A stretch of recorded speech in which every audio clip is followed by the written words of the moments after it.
Good morning, everyone. Welcome to eDoor to the World. I'm Rachel. Today, I'm here again with teacher Alex. Hi, everybody. I'm Alex, and I'm a teacher at Dachen Junior High. Welcome. Our topic today is what do students need to know when they travel abroad?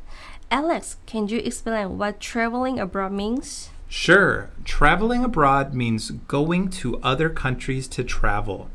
For example, in January, I will travel abroad to Japan. Have you been there before? Yes, I went to Japan 15 years ago. If you have any advice before I go, please let me know.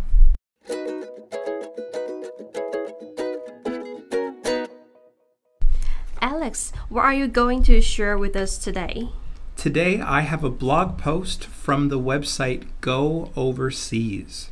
The post talks about what we need to prepare before we travel. Rachel, is there anything in the post you think students should know before they travel? I think the most important thing is to get your passport and visa first. Then make sure you have a valid passport at the time you are booking your flight. Yeah, for a lot of countries, you need a passport that is valid for 6 months after you fly there. There's also one point in the article I thought was really important, and I usually do not think about this point when I travel. Medicine for motion sickness. Motion sickness is when you feel sick when you ride in cars, buses, trains, or boats, and when I was younger, I never got motion sick. But now I do all the time. When we travel, we are also often riding in taxis or traveling by boat, and if we have some medicine, it will make the whole time a lot more fun. For example, every time I go to Alishan, I need to sleep for a little while after I take the bus because I feel so sick. So I will probably use this advice even when I travel in Taiwan. Do you get motion sick? Yes, but I'm totally different from you. When I was a child, I used to get motion sick and vomit easily, especially when traveling in the mountains. However, as I grew older, it improved a lot. Is there anything else that students should know? Well, the article says you should not schedule too many things. For example, a lot of people will plan to go to many places every day when they travel, but then they are so busy and so tired that they don't really enjoy the trip. When you are traveling, I think going to a few places for a long time is much better than going to a lot of places for a short time. If you take your time, you can really enjoy your travel experience. Do you have a travel experience you really enjoyed? Yes, I enjoyed my trip to Hawaii a lot. My friends and I planned the whole schedule by ourselves, including flight tickets, accommodations, restaurants, and where to go. This was a very special journey for everyone. I really enjoy looking at cedars while snorkeling. That's amazing.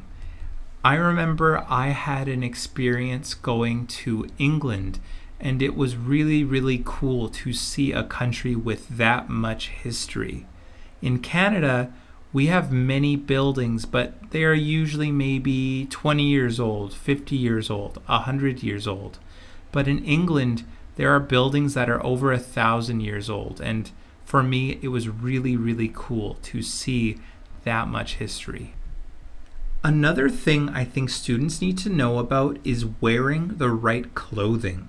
For example, if you go to Canada in winter, you might need to buy a new coat. People wear winter coats in Taiwan, but Canada is like a totally different world. Wearing extra socks is a great idea too, and if your mom and dad think they want to drive in Canada, tell them to be careful. It is very dangerous in winter. Why is it dangerous? The big reason it is dangerous in winter is because there is so much ice on the roads. So, for example, maybe you want to stop your car, but the road has a different idea, so you will slide across the road. And speaking of safe, it is important to remember that not every country is as safe as Taiwan. So be careful about leaving electronics out in cafes and restaurants, or just walking around at nighttime. In Taiwan, we are very, very lucky to be in a safe place, but not every country is the same. Yes, I think to protect your items from pickpockets or thieves is important. When I go abroad, I usually use a crossbody bag to store my phone and wallet. Never keep important things in your backpack. Alex, is there anything we should know while at the airport? Well, first print off the necessary documents beforehand, like your visa, your flight tickets, your accommodation details, and other things, and find out which terminal you're departing from, because some airports are so big that the terminals are miles apart.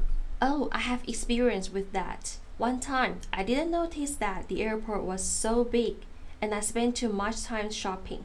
In the end, I had to run like crazy to catch my plane. Well, I am very happy you did catch your plane. Traveling abroad is amazing, and if you are well prepared, you will definitely have a great time. Every country is different, so there are many amazing opportunities waiting for the students listening. Although making a to-do list may be difficult, it will enhance your experience. By being prepared, you will have a great trip.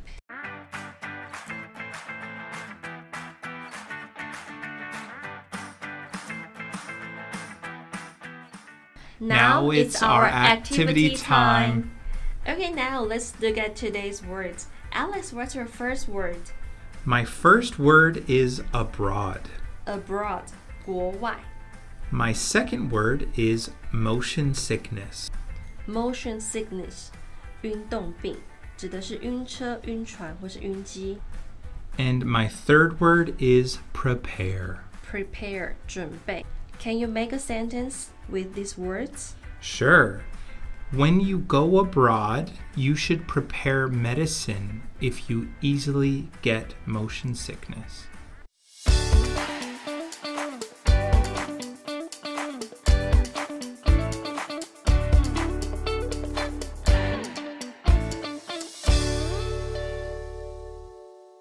Now it is time for our discussion question. Which country do you want to visit? Write down your answers and send your worksheet to the Google form. You may win a big prize later. For more information, please visit the Taoyuan ETRC website or Facebook page. 同学们听完本周的 podcast 后，欢迎投稿你们的学习单。投稿的 Google 表单连结请见桃园市英语教学资源中心脸书或官方网站。只要投稿一次，就有一次抽奖机会哦。每次段考抽好礼，期末加码抽大礼。Thank you so much for joining us today. This program is sponsored and brought to you by Taoyuan ETRC. See you next time. Goodbye.